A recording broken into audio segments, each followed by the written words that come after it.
Mantan Menteri Sosial Juliari Batubara dituntut hukuman 11 tahun penjara dalam kasus korupsi bantuan sosial COVID-19. Jaksa juga mendakwa Juliari menerima suap sebesar 32,4 miliar rupiah dari para pengusaha yang menggarap proyek pengadaan bansos COVID-19.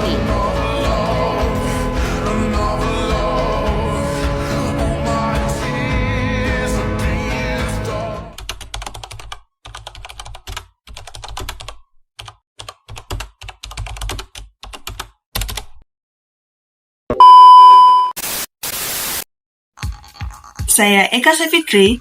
Dalam video ini, saya akan menganalisis salah satu kasus pelanggaran etika pejabat publik, yaitu kasus korupsi bantuan sosial COVID-19 yang melibatkan mantan Menteri Sosial Juliari Batubara.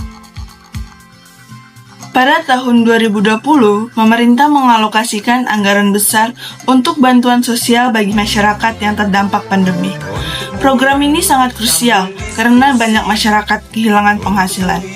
Namun, di tengah krisis tersebut, Juliari Batubara ditetapkan sebagai tersangka oleh Komisi Pemberantasan Korupsi karena ia diduga menerima fee dari paket bantuan sosial.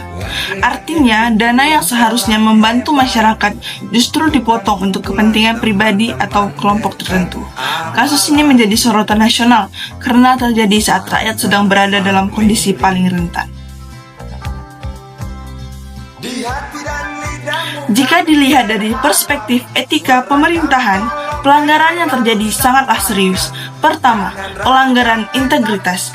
Pejabat publik seharusnya jujur dan dapat dipercaya. Yang kedua, penyalahgunaan wewenang. Kekuasaan yang diberikan negara digunakan bukan untuk kepentingan rakyat, melainkan untuk keuntungan pribadi. Yang ketiga, hilangnya empati sosial. Korupsi di masa krisis menunjukkan kurangnya kepekaan moral terhadap penderitaan masyarakat. Ini bukan hanya sekedar pelanggaran hukum, tetapi juga pelanggaran nilai moral dan kemanusiaan. Kasus ini termasuk pelanggaran akuntabilitas keuangan publik karena menyangkut pengelolaan APBN. Selain itu, terdapat pelanggaran akuntabilitas jabatan karena seorang menteri gagal mempertanggungjawabkan amanah yang diberikan oleh negara.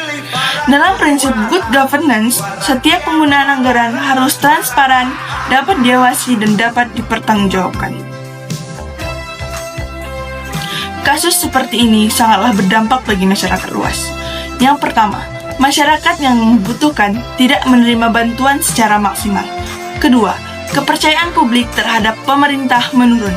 Ketiga, citra birokrasi menjadi negatif. Dan yang keempat, muncul ketidakpercayaan terhadap program bantuan sosial. Korupsi seperti ini tidak hanya merugikan secara materi, tetapi juga merusak kepercayaan sosial. Padahal, kepercayaan publik adalah modal utama dalam pemerintahan.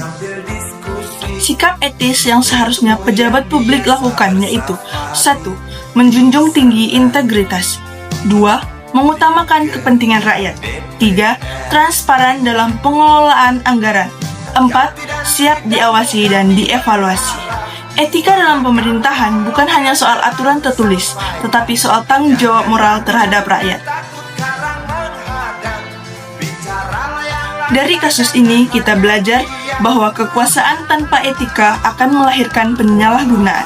Sebagai calon aparatur negara, kita harus memahami bahwa jabatan adalah amanah, bukan kesempatan untuk mencari keuntungan. Karena pada akhirnya pemerintah yang kuat bukan hanya dibangun oleh hukum, tetapi oleh integritas. Sekian dan terima kasih.